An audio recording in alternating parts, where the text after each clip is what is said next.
Rabbi shrah li sadri wa yassir li amri wahlul uqdatam min lisani yafqahu qawli. Assalamu alaikum and welcome to Ramadan with Zidane. Today is the 8th of Ramadan and hope your Ramadan is going healthy, wealthy and wise, and we are attaining the rahmas and barakas and the mercy of Allah subhanahu wa ta'ala before the month is out. Today we are going to continue from Surah As-Saffat. We have done until now 99 verses, and basically this surah, it is the 37th surah of the Qur'an. It is a Makki surah and it has 182 verses. In this, until now, the two parts which we have learnt about this surah, do check them out. If you haven't seen them, we have learnt about what is going to happen on the day of Qiyamah, and we learnt about the story of Nuh alayhi salam, and we were midway through the story of Ibrahim alayhi salam. He was at that time in the city of Ur, Iraq, and he was trying to go away from there because the people, they did not listen to him and they tried to kill him. After that, what happened is, as it starts from here, A'udhu billahi minash shaitanir rajim, Bismillahir Rahmanir Rahim, wa qala inni dhahibun ila rabbi sayahdeen. And after he was rescued from the fire, he said, indeed I am going to my Lord, indeed he will guide me. Now it was Ur, Iraq. Now Ur, Iraq was located in Iraq, which is, of course, it is not having any coast. And he went to Syria, Sham. So when he went to Sham, of course, there was a big desert in the middle of Sham. So then he had to take a detour. Basically, a detour is an extended route because, one route, it is not available because of some reason. So he took a detour, and then after that, he went to the area of Palestine, which was basically in the Levant. After this, the next verse is the 100th verse. Rabbi habli minas salihin. O my Lord, grant me a child from the righteous. That is, of course, a dua too. Then after that, فَبَشَّرْنَاهُ بِغُلَامٍ halim. Then we gave him the glad tidings of a forbearing boy. Now, halim over here, this has been used only 3 times in the Qur'an for a human being. Other than that, it has been for Allah subhanahu wa ta'ala. It has come a lot of time. Innahu huwa shakurun halim. But over here, it has come that it has been used for 3 times, and it has been used for 2 people. 2 times in the Quran it has been used for Ibrahim alayhi salam, and 1 time it has been used for Ismail alayhi salam over here. فَبَشَّرْنَاهُ بِغُلَامٍ حَلِيمٍ.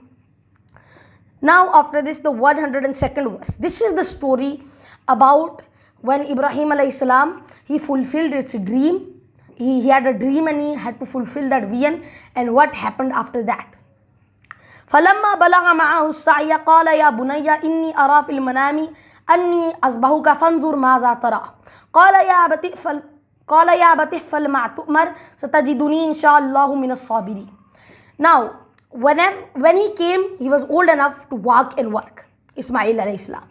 Now, it is said that he was at the age of 13 years old when he was able to work with Ibrahim alayhi salam. He was 13 years old.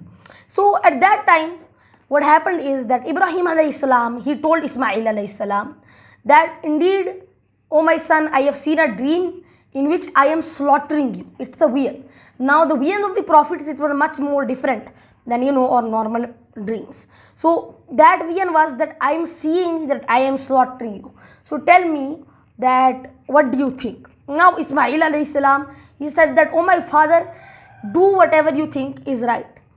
You will find me from the patient people, inshallah. Now after this, what happened is, فَلَمَّا أَسْلَمَ وَتَلَّهُ لِلْجَبِينَ. When they had both submitted themselves to Allah subhanahu wa ta'ala, and he placed the knife on Ismail alayhi salam's neck at that time.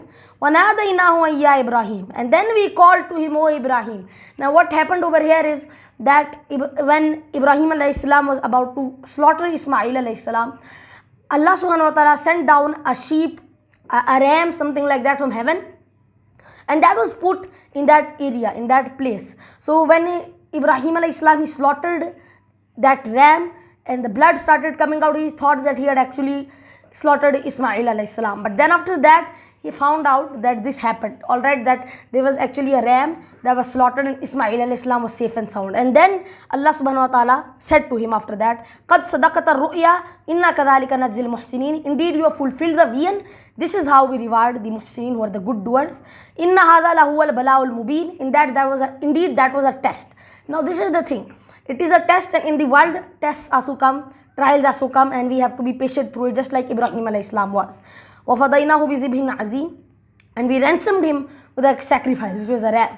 And after this, the tradition of Eid al-Azha came, that once it happens once a year in the month of Zulhijjah, and there is the sacrifice of animals.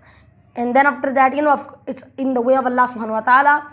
And of course, there is a distribution of the pieces of meat. It's also given to the neighbors, it's given to the poor people. So that is basically Eid al-Azha. Now after this, وَتَرَكْنَا عَلَيْهِ فِي الْآخِرِينَ, and we put a remembrance among other generations, like after this, after the generations to come, they would remember him, a good remembrance. Salamun ala Ibrahim, peace be upon Ibrahim. So this is the story of Ibrahim alayhi salam. Now, as I was saying, that Surah As-Saffat, it always has different stories, and the stories of the prophets are likewise told in this surah. Now, this was the story of Ibrahim alayhi salam. كَذَلِكَ نَجْزِي الْمُحْسِنِينَ, this is how we reward the muhsinin, who are the good doers. إِنَّهُ مِنْ عِبَادِ الْمُؤْمِنِينَ, indeed he was from the believing slaves. Now, after this, the story of Ishaq alayhi salam basically is just told over here, it's like a narration. But then after that, وَبَشَّرْنَاهُ بِإِسْحَاقَ نَبِيًّا مِنَ الصَّالِحِينَ, and we gave him the glad tidings of Ishaq alayhi salam, who was a prophet from the righteous, who was a righteous prophet, Ishaq alayhi salam. Of course, he was very intelligent too. Ismail alayhi salam and Ishaq alayhi salam, they both, it was as said in Surah Saafaat, so do check it out too. وَبَارَكْنَا عَلَيْهِ وَعَلَى إِسْحَاقَ وَمِنْ ذُرِّيَّتِهِمَا مُحْسِنٌ وَظَالِمٌ لِنَفْسِهِ مُبِينٌ, and we blessed him and Ishaq and their progeny. That is basically over here, Ibrahim alayhi salam and Ishaq alayhi salam's progeny is being mentioned. But Ismail alayhi salam's progeny is not mentioned over here. They said that we blessed Ishaq alayhi salam's progeny, and from that progeny there were some people who did right things and some people who were totally wrong. And there were different groups, there were different sects that came out of it. Because that was the thing at that time, it was in the Palestine region. Now, over here, I was trying to, I'm trying to note this, that basically, Yaqub alayhi salam, he was from the region of Canaan, and Canaan is a region in modern day Israel / Palestine. It's in the Levant. So that's the area. So this is something which is told, that Ibrahim alayhi salam, he went to the Palestinian region, and after that there was a split between, there was a parting of ways between Ishaq alayhi salam and Ismail alayhi salam. Ishaq alayhi salam chose to go to modern day Palestine / Israel, and then on the other hand, Ismail alayhi salam, he went towards the Arabian Peninsula, which is now present-day Saudi Arabia. Alright, so now after this, وَلَقَدْ مَنَنَّا عَلَى مُوسَى وَهَارُونَ, and we gave our grace to Musa and Harun. Now the thing is that this was a very big story of these two prophets. Now Fir'aun, he started killing those people, those boys that were born, because he thought that because one person is going to rise up. This is the problem of tyrants. Tyrants, they basically do this, is that whenever they hear these kind of prophecies, they start killing off people, and they start killing off innocent people, and from them a rebellion rises. Just like this, he started killing the boys of every household in the land, which is the Egyptian land. And what is that happened, that then the advisor, they start to see that there is a huge population decline. So they just put this thing that 1 year when a boy is born, nothing will happen. This is going to be alternate years. So Harun alayhi salam, he was born in that year in which there was no killing, and Musa alayhi salam, he was born in that year in which there was killing. So after that, the 150th verse, وَنَجَّيْنَاهُمَا وَقَوْمَهُمَا مِنَ الْكَرْبِ الْعَظِيمِ, and we saved them and their people from the great distress, which was basically Fir'aun. And now Fir'aun, his name has been actually preserved in history. His name was Ramesses II, and he used to build big pyramids. This has actually been archaeological evidence about this. وَنَصَرْنَاهُمْ فَكَانُوا هُمُ الْغَالِبِينَ, and we helped them, they became the victors. So Bani Israel, they were pursued by Fir'aun. Fir'aun pursued them till the Red Sea, which is basically still present in this day. And then Musa alayhi salam, he then threw his staff, and because of that staff there was a way made between the river, the sea. So basically he could pass through there, Bani Israel passed through there.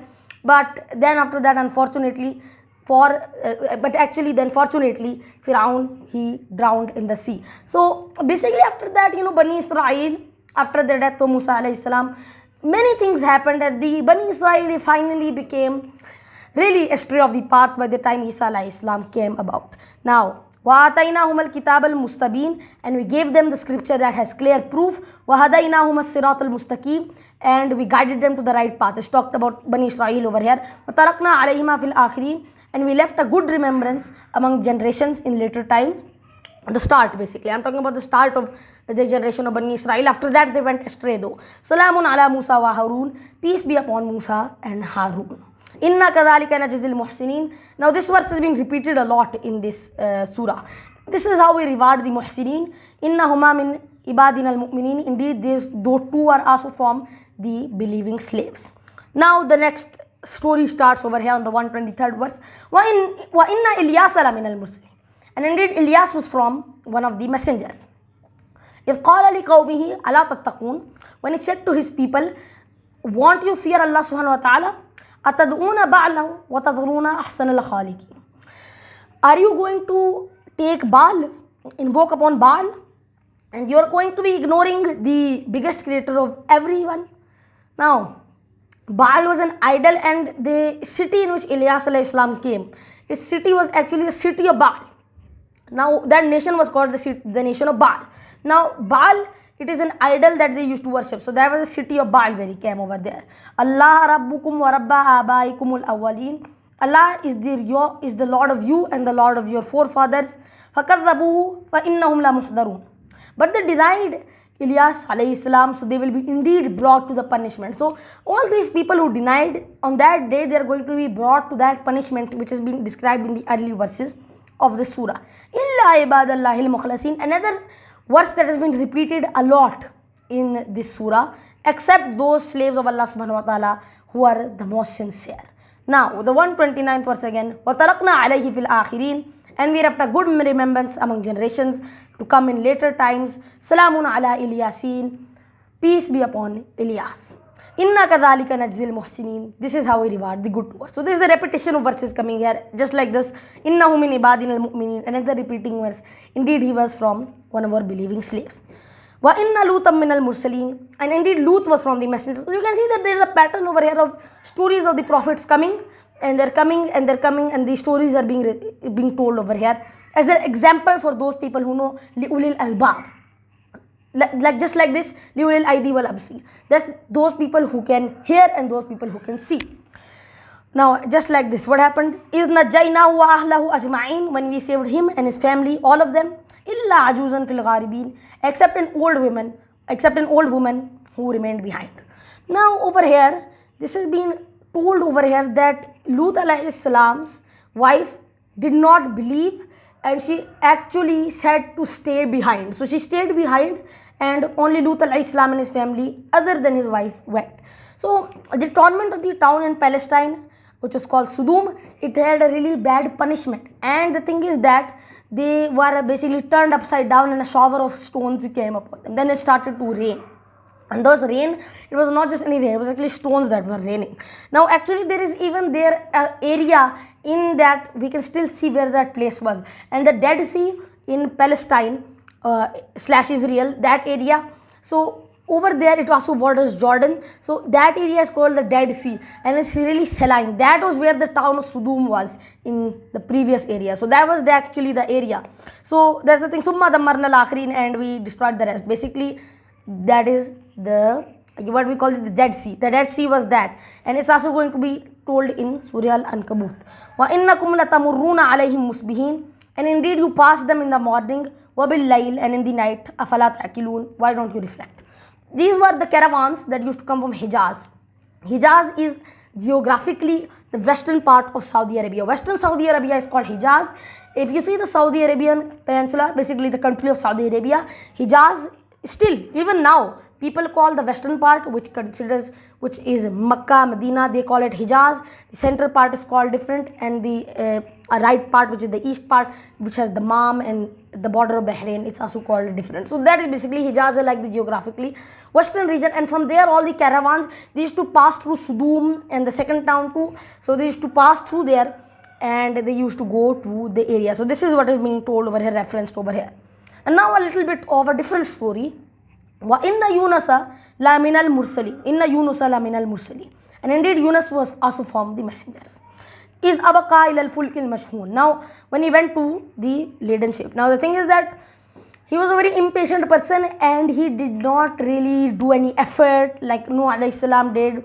So, yeah, prophets, they always used to do a lot of effort, but Yunus alayhi salam, he didn't do any effort. So, one time he was, just not accepted. This was the town of Nineveh in Jordan, I reckon. So the Nineveh town, everybody didn't accept him. So Yunus alayhi salam, he went to the ship. He got distraught after one try and he went towards the ship to go from the river of Shatt al-Arab. Now there are two rivers in Iraq. One is the Tigris river, one is the Euphrates river, and they both converge in the capital called Baghdad. So the western Baghdad, it has the Euphrates, and the eastern Baghdad, it has the Tigris. So that was basically those two rivers, and there are two other rivers which merge into the Shatt al-Arab river on which the ship he got. What happened after that? Inshallah, we're going to find out tomorrow. I hope everybody has had a great time decoding the verses of Surah As-Saffat. Tomorrow we're going to go ahead from the story of Yunus alayhi salam and what happened after that. May Allah subhanahu wa ta'ala make us from those people who will be in Jannatul Firdaus. May Allah subhanahu wa ta'ala make us from those people who are the sabiqun as-sabiqun. Rabbana atmim lana nurana wa qir lana innaka ala kulli shay'in qadir. Assalamu alaikum wa rahmatullahi wa barakatuh.